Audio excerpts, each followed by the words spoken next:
여러분 안녕하세요. 편관의 마지막 순서인데요. 편관과 정관, 또 편관과 편관이 있는 경우를 이번에는 한꺼번에 보겠습니다. 사실은 이렇게 편관, 정관 있는 거하고 따로따로 하면 좋은데요. 제가 사주를 한 2, 300개를 찾았는데 천간에 편관 이렇게 있는 사주를 사실 못 찾았어요.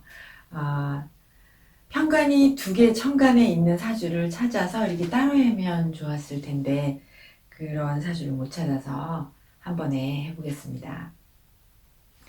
저희가 지금 공부하는 주제는 편관이니까 편관은 천간에 하나만 있기만 하여도 그 사주 일간이 느끼는 그 혹독함이나 힘겨움이나 세상에 대한 두려움이 굉장히 큰데 편관에 정관이 투관하면 더욱더 힘들거든요. 근데 이제 편관이 투관한 사주를 못 찾아서 이제 편관과 정관이 투관하면 이것은 혼잡입니다.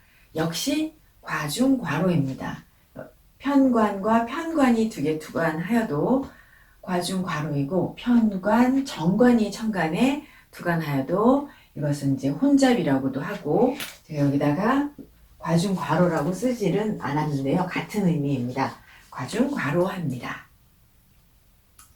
그러면 여기 있는 글이 이제 사주 원전 고서의 정관과 편관에 관한 이야기에 자주 인용되는 글이어서 제가 그대로 이제 이 한자는 무거울 중자 때문에 썼습니다. 그럼 제가 읽어볼게요. 편관은 중함을 좋아하고, 그러니까 그러니까 무겁다, 사주에서 중하다라는 말은 이제 위아래 천간에도 있고 지지에도 있고 또는 개수가 많거나 이럴 때 이제 중하다고 하거든요. 그러면 편관은 천간에 있든 지지에 있든 많이 있는 것을 좋아한다. 편관이 쇠약하면 안 됩니다. 편관은 아주 천간, 지지 다 투관해가지고 중해야 하고 편관은 경함을 꺼린다. 편관이 약한 거를 꺼린다는 거죠. 편관이 지지에 조그만하거나 편관이 쇠약하거나 이러면은 편관은 좋지 않다. 좋아하지 않는다. 그러니까 편관이 있으려면 천간이 있어야 하고 편관격으로 나려면 반드시 편관이 천간에 투관하는 게 좋다. 편관이 쇠약하면 더 나쁘고 삶이 더 힘겨울 수 있습니다. 그런데 정관은 묘해서 이제 정관은 묘하여 라는 말을 여기 썼어요. 정관은 묘하여 순함을 좋아하고, 그러니까 순함을 좋아하는 거예요. 관인상생, 재생관, 관인상생 이렇게. 그리고 정관만 순수하게 있는 것이 좋다. 그런데 혼탁함은 꺼린다. 그래서 정관도 있는데 편관이 있는 것은 좋아하지 않는다라는 것입니다. 그러면 편관이 천간에 있고 정관이 있고 하는 것, 지지에도 정관, 편관이 있고 이런 것을 별로 꺼리지 않는데 정관이 있는데 편관이 또 있으면 꺼려한다라는 그런 의미입니다. 그래서 이제 이거를 조금 생각을 해보시면서 정관격인데 편관이 있어서 혼잡하거나 이거는 좋지 않다. 그러나 편관이 주이고 편관격인데 정관이 있는 것은 꺼리지 않는다. 이렇게 생각을 하시면 되겠어요. 그래서 정관이 왕하고 편관이 약하다. 정관이 있는데 정관이 왕한데 편관이 약한 게 있어도 이거는 탁한 것이에요. 그래서 반드시 정관이 위주고 정관격이면 편관을 제거해야 합니다. 이걸 저희가 제살해야 된다. 그러면 이제 살을 보내고 관을 머무르게 한다. 이런 용어를 쓰는데요. 정관이 왕하고 편관이 약하게 있어도 반드시 그 편관은 제거해야 한다. 유관해야 한다. 그런데 편관이 왕하고 정관이 약하게 있거나 이런 것은 살이 중한 것으로 그냥 봅니다. 그러니까 정관이 있는 것이 아니라 정관까지 합해서 편관이 왕한 것으로 이렇게 생각하면 되니까 혼잡을 꺼려하지 않는다. 그래서 정관은 혼탁한 것, 편관까지 있어서 혼잡한 것, 탁한 것이 두려운 것이고 편관 자체가 강해야지 되는데 약한 것이 두려운 것이다. 그래서 편관이 기준이고 편관이 격인데 정관이 있으면 자기 평관의 의무를 이행하는 중에 정관도 하고 싶은 거거든요. 정관은 근데 권리잖아요. 그래서 평관이 있는 중에 정관이 있으면 혹독한 평관의 의무를 이행하는 중에 권리를 찾으려고 한다. 평관이 의무이면 정관은 권리가 됩니다. 그래서 의무와 권리가 혼돈이 되어 있는 거죠. 그래서 평관이 있는데 정관이 있으면 다 의무가 중첩입니다. 그래서 정관의 의무와 평관의 의무가 통합됐다. 그러니까 섞여 있다. 그러니까 외근하다가 내근을 해야 되고 두 가지를 다 해야 된다. 근데 그게 아닌 사람들은 부업을 합니다. 그래서 평관이 위주인데 정관이 있으면 밖과 안, 내외를 총괄한다. 또는 제조업을 하면서도 유통을 한다. 그리고 만약 운에서 평관인데 정관운이 오는 분들이 있어요. 그러면 대부분 여태 너무너무 힘들게 평관으로 살았는데 정관이 대운에서 오면 어떻게 생각하냐면 좀 이 평관의 삶의 고통에서 벗어나서 조금 편한 자리, 조금 편한 일로 옮기고 싶다라는 욕심이 생긴다. 또는 아주 힘든 평관의 임무를 수행하다 이제는 난 너무 힘들게 지냈으니까 난 좀 보상을 받고 싶다. 그런 생각에 이제 갈등을 막 하고 불만을 갖게 됩니다. 그러니까 평관만 있었으면 나는 평관이야. 나의 임무는 언제나 혹독하고 과중과로고 이런 것이 당연해 이러다가 정관운이 오면 생각이 탁 바뀌는 거죠. 그래서 갈등을 하고 나 좀 편하고 나 여태까지 평관을 살았는데 정관이 왔으니까 나 좀 보상받아야 돼. 그러면서 자기의 정신적인 갈등과 불평, 불만에 오히려 시달릴 수 있습니다. 그러면 편관과 정관이 이렇게 같이 있으면 일간이 신왕하면 무사하지만 신약하면 이 두 가지를 적응하기가 힘들거든요. 그래서 이럴 때는 적응력 실패로 이어질 가능성이 높습니다. 그러니까 이제 편관에 정관이 있으면 외근에서 내근직으로 근로 노동일 이런 거 하다가 사무직으로 또는 이걸 중첩해서 다 하는 경우도 있고요. 또 이제 운에서 정관이 왔다고 하면 난 좀 쉬고 싶다. 난 좀 안정하고 싶다. 이런 욕심을 내기도 합니다. 또 운에서 저도 이제 이것을 제가 주변에서 관찰한 것인데요. 편관이 아주 강왕한 분이 정관이 오면 편관의 그 혹독한 임무를 수행을 하다가 이제 중반, 중년 이상의 나이에 정관이 오면 새로운 취미에 몰두하는 거를 관찰합니다. 또는 자기 개성을 찾고자 뭔가를 하고 또는 나 여태까지 이런 거 하고 싶은 거 못했으니까 하고 싶은 것을 하고 싶다라고 해서 편관이라는 그 혹독한 현실을 살짝 이렇게 피하는 그걸 도피려고 하기엔 좀 그렇고요. 이렇게 해서 정관운이 오면 새로운 취미에 몰두해서 근데 편관이 있는 분들은 편관이 강왕한 분들은 새로운 취미를 해도 그냥 하는 게 아니고 몰빵을 해서 주룩뚱살뚱 그 취미에 또 몰두하는 그런 성향을 보이는 거를 제가 이제 관찰을 하였습니다. 그래서 편관에 정관이 오면 하던 편관의 일에서 정관을 추구하고 또는 그 두 개가 겹칠 수도 있고 운에서 정관이 오면 좀 더 안정적인 일, 좀 더 보상받고 싶어하는 심리 또는 새로운 취미, 자기의 새로운 하고 싶은 일을 몰두하는 그런 경향이 있다. 편관에 천관에 또 편관이 두 개가 있으면 여러분 이게 이렇게 쓰면은 편관이 지지에 있는 것이 해당하는 게 아니고요. 천간에 편관이 두 개 있는 걸 얘기합니다. 그러면 당연히 과중과로입니다. 죽을 것처럼 열심히 일을 하는데 단점은 편관이 이렇게 천간에 두 개가 있어서 과중과로해서 열심히 일을 했지만 이렇게 열심히 일한 만큼 정당한 대우를 받지 못하는 경우가 대반입니다.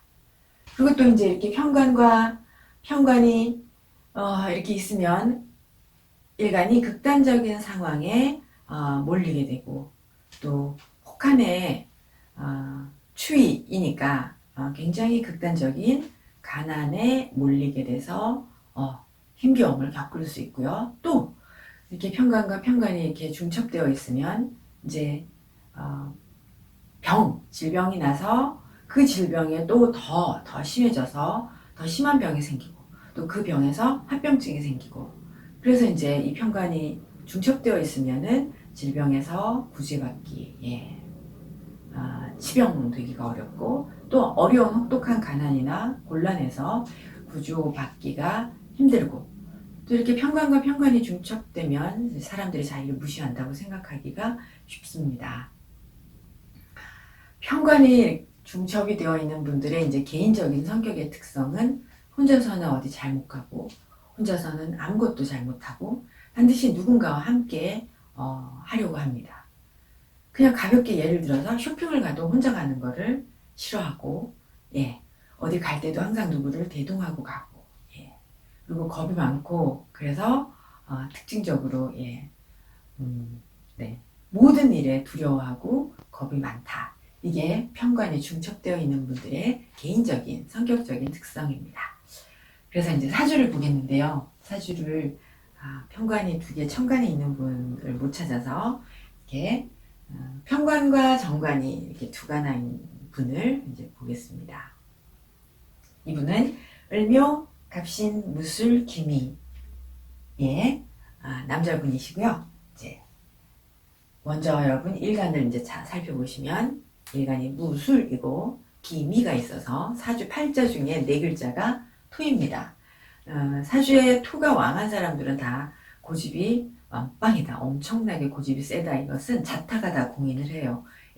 본인들도 자기가 고집이 센 건 다 인정을 하고요. 이 사주를 보시면 이제 무토가 신월에 태어나서 식신격이죠. 그런데 사주 자체로 이분은 근왕이고 월지를 기준으로 이렇게 신, 유, 술 중에 유가 없지만 방합이죠.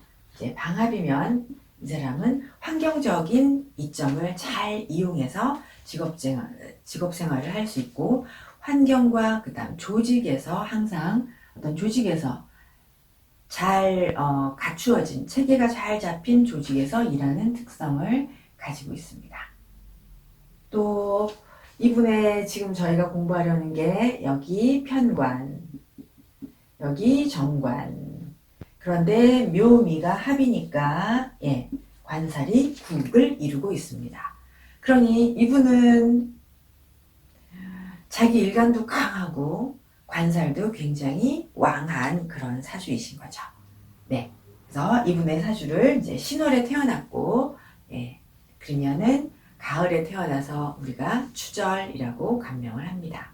추절에는 을목이 정화를 인화해서 임수로 경금을 재련하여 이 정화 임수의 수화의 미제를 기토나 미토가 있어 이루어야 합니다. 그래서 이분은 당연히 추절 미제를 잘 이루고 있습니다. 추절 미제가 추절의 수화가 잘 조화돼서 성립이 되면 인간에게 필요한 재화를 생산이나 제조하게 됩니다. 그래서 이분은 인간에게 꼭 필요한 뭐를 제조하시냐면요. 이분은 여기다 쓸게요. 전기공학과를 나오셨고요. 그래서 전기 일을 하고 계세요. 전기에 관한 이분은 이제 박사과정이시니까 실제로 현장 기술자로 일을 하시는 건 아니고 박사과정을 끝나셨고 지금 강의도 하시고 또 전기에 관한 프로젝트도 하고 그러고 있습니다.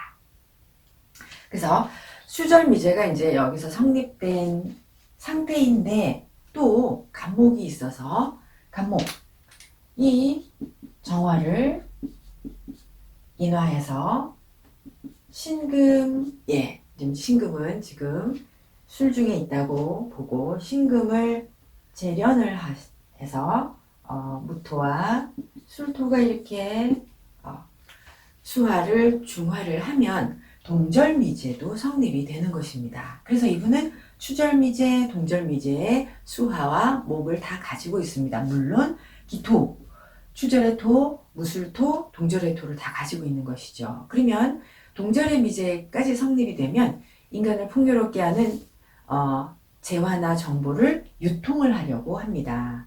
그런데 이제 이분이 없는 것은 임수가 없는 거잖아요. 근데 임수가 여기 신중에 임수가 있고 이렇게 대운에서 천간의 임수를 만나니 임수를 있다고 보겠습니다. 그래서 동절에는 인간에게 풍요를 제공하는 재화나 정보를 유통한다. 그러니까 정보를 유통하니까 지식을 유통을 하니까 이분은 지금 현재 박사과정을 하고 강의를 하고 있습니다.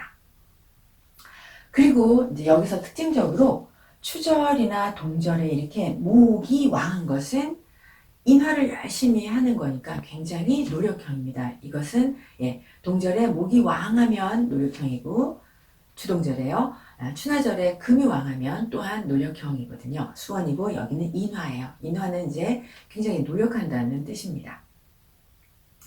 그래서 이제 이분이 지금 현재 하고 있는 것은 전기공학을 전공을 했고, 그리고 자기가 전기 전공을 하고 현재는 이제 강의를 하고 또 그 전기에 관한 프로젝트 이런 것들을 맡아서 하고 있습니다. 네, 이제 격을 보겠습니다. 지우고요. 네, 격은 식신격입니다.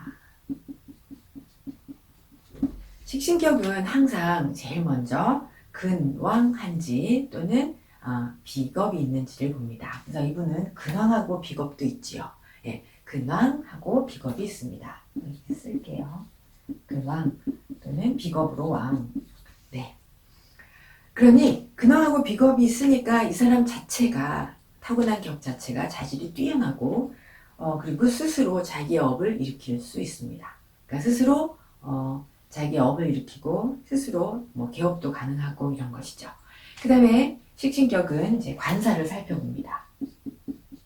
지금 오늘의 저희의 공부 주제죠. 관살이 이제 편관을 만나면 식신격이 편관을 만나면 식신제사를 해야 되잖아요. 그러면 이제 인간을 해롭게 하는 그런 재난이나 재해나 질병을 연구를 합니다. 그럼 이분은 지금 이제 전기를 연구하는 것이니까 역시 인간을 해롭게 하는 재난이나 질병으로부터 재해로부터 구하려는 연구를 하는 것이다. 이렇게 생각할 수 있습니다. 그래서 이분 식신제살이 되는 거거든요. 식신제살이 되었으니까 전기공학에서 자격증을 많이 가지고 있고요. 그리고 또 식신격이 정관도 있습니다. 정관이 있으면 여러분 이렇게 제살을 했고요. 식신으로는 정관으로는 식정관 해서 합을 하죠. 여기 을경합이 되고 있습니다. 신월에 태어나면 경금이 천간에 있다고 봅니다. 그러면 이렇게 식신이 정관을 만나면 자기의 능력이나 자신이 만든 제품을 정관에 납품을 할 수가 있습니다. 그래서 항상 자기 능력을 납품을 하는 것이죠.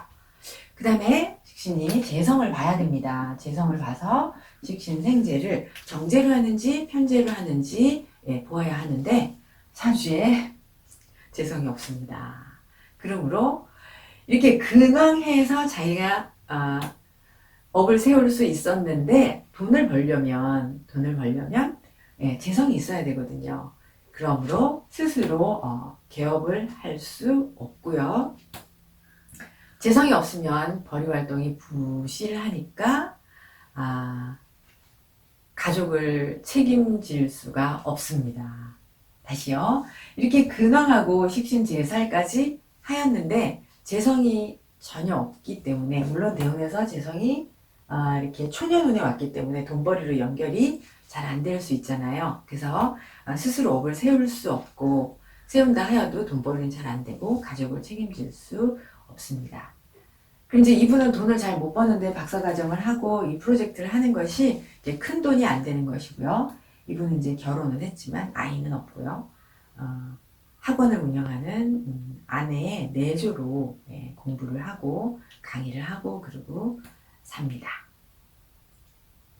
그런데 지금 이제 이렇게 인성이 없는 사주가 사오미해서 인성운을 거쳤어요. 그럼 이제 식신격에서 또 중요한 것 하나가 인비식입니다. 그래서 인성운을 지나오니까 인비식을 완성하였다. 그러면 근황식신격이 인비식을 갖추었다라는 것은 어떤 의미이냐면요. 공부를 해서 자기가 전문가가 되었다. 그러니까 자기의 그 전문적인 지식을 가지고 임비식이 되면 전문가의 자격 또는 자기의 특허 또는 브랜드 이런 것들을 이제 가지게 되는데요. 이분이 전기 기술사이세요. 전기 기술사이니까 임비식으로 인정하는 거죠. 기술사라는 것이 행정고시, 사법고시에 못지않게 어려운 거는 여러분들이 다 아시죠. 그래서 인성이 전혀 없는데 여기 조그만하게 있는 이런 것 말고 여기에 이렇게 인서문을 거치면서 이분이 그나마 식신격이 인서문을 지나며 임비식을 갖추었다. 임비식으로 자격, 특허, 브랜드 이런 것들을 갖추는 것인데 이분은 전기기술사를 그러니까 전기기술사가 있으니까 프로젝트 같은 것도 하고 대학에서 강의 같은 것도 하고 있습니다. 이렇게 해서 천간에 이제 평관, 정관 다투가 난 사주를 보았고요. 또 하나를 더 써보면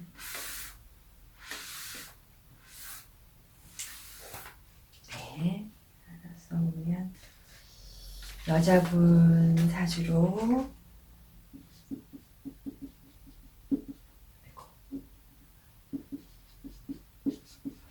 임술, 병신. 이 사람의 대우는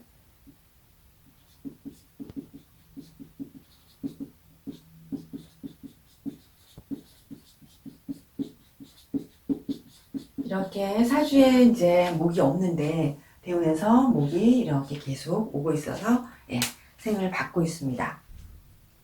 이 사주는 여자분이고요. 계해, 임술, 병신이면 이제 술월생입니다.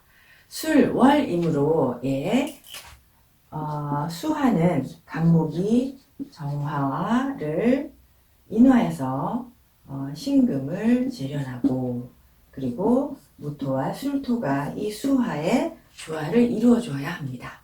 그러면 여기 술 중에 신금이 있다라고 생각을 하고요. 그 다음에 대운에서 이렇게 간목이 학습기 대운에 간목이 왔으니까 운이 순행을 했기 때문에 동절의 미제가 성립을 한 것입니다. 그러면 동절의 미제가 성립하면은 인간의 풍요를 위한 그 재화나 정보를 유통을 하고자 합니다. 근데 이제 이분은 정화 임수의 동절의 미제를 성립을 하고 또 이렇게 춘화의 병화와 계수를 가지고 있습니다. 그러면 자기 사주 안에 가지고 있는 이 수화를 반드시 하는 것이거든요. 그래서 이분은 병화 계수의 춘화절의 기제가 있으니까 인간의 풍요를 위한 제품이나 재화 정보를 유통을 하면서 반드시 병계가 있으면 인간에게 반드시 필요한 그러한 교육이나 의식주나 건강이나 공직이나 이런 것들을 추구하는 것이죠. 그래서 병화계수가 있어서 사람에게 이로운 공공의 마인드를 가지고 진로적성을 추구합니다. 그래서 이제 이분이 의사이거든요. 그래서 의사입니다. 동절미제가 성립됐고 그리고 여기 또 신중에 경금도 있잖아요. 그러면은 이렇게 경금을 또 재련하면 어린이나 학생이나 노약자를 상대하는 것입니다. 그래서 이제 이분의 그 오행을 살펴보았고요. 격을 보면은 격으로는 이 사람은 식신격입니다. 자, 이 사주가 조금 되게 타고나기로는 조금 근이 없고 병화라는 이 비견으로 이제 식신지사를 해야 하는데요. 수월에 태어났는데 일단 병화 자체는 근이 없고 비견이 상신 비견을 만나서 성격이 되었다라고 봅니다. 근데 이제 병화가 이렇게 상생이 없으면 병화의 힘이 흐려지고 약해질 수 있는데 여기 있는 대운에서 계속 상생을 받은 것으로 화가 토를 생하는 식신을 생하는 그런 모습이라고 생각합니다. 그래서 다시요. 식신격이 상신은 근이거나 비견이 상신입니다. 그래서 이제 근이 있으면 스스로의 노력으로 자수성가하고요. 비견이 있으면은 주변의 좋은 귀인, 주변 환경의 도움으로 성장을 하게 됩니다. 그런데 사주에 목이 없기 때문에 지금 인성의 상생이 부족하다. 그런데 이제 학습기 때문에 목운이 계속 인성운이 계속 되어서 더욱 이제 병화가 힘을 얻었습니다. 그래서 목생화가 잘 돼서 인성이 일간을 잘 상생을 하니까 열공을 한 것이죠. 그래서 이제 식신이 비견의 생을 얻으면 식신이 생왕한 것으로 식신생재, 식신제살, 식정관 모든 것을 가능하게 합니다. 그래서 이제 이 식신격의 관사를 살펴보겠습니다. 식신이 이제 근왕하여 편관을 만나면 식신제사를 하고 여기서는 비견과 식신을 생하여 식신제사를 합니다. 그래서 천재지변이나 질병연구, 의학 이렇게 이분은 이제 의사니까 의학 계통으로 간 것이죠. 그리고 식신이 정관을 만나면 이렇게 무게가 식정관을 합니다. 그래서 나의 능력을 또는 내가 만든 제품을 납품하는 것이죠. 그리고 식신은 재성을 감명을 해야 합니다. 그래서 식신격이 여기 편재를 만났죠. 그래서 편재를 만나서 식신생재합니다. 그러면 식신이 편재를 만나서 식신생재하면 부를 이룰 수 있습니다. 그리고 편재 식신이니까 그리고 편인이 이제 재화를 해준 것이죠. 타인의 의식주를 구할 수 있습니다. 그래서 식신이 식신편재가 되면 타인도 먹여 살릴 수가 있습니다. 그래서 기업도 가능한 거죠. 그리고 이 사람이 개업을 한다 그러면 많은 직원을 먹여 살릴 수 있다. 마지막으로 이제 식신이 또 인성을 반드시 인성을 보고 인성의 상생을 보고 판단을 해야 하는데 원국에는 이제 인성이 없는데 이렇게 갑자을축 병인 정묘해서 인성이 운에서 오니 인비식을 이루게 됩니다. 인비식을 이룬다는 것은 자기의 학습으로 실력이 뛰어난 전문가, 특허, 자기만의 브랜드 이런 것들을 갖게 된다. 이런 의미입니다. 그럼 이제 이 사람은 식신격이 묘하게 아까 본 사주도 다 식신격인데요. 식신으로 식신 제사를 하고 그 다음에 자기의 식신으로 식정관 합을 해서 당연히 이렇게 편관과 정관이 왕한 사람들은 당연히 되게 많이 과로하고 열심히 노력하고 그런 모습을 보입니다. 여기 아까 삼합도 살피지 않았는데요. 이렇게 월지를 기준으로 삼합을 이렇게 이루고 있는 사람들은 이제 좋은 환경에서 자기의 직업적인 체계가 안정되어진 곳에서 자기의 직업적인 활동을 할 수 있습니다. 이렇게 해서 천간에 정관, 편관, 편관을 위주로 정관을 투관한 사주를 살펴보았습니다. 감사합니다.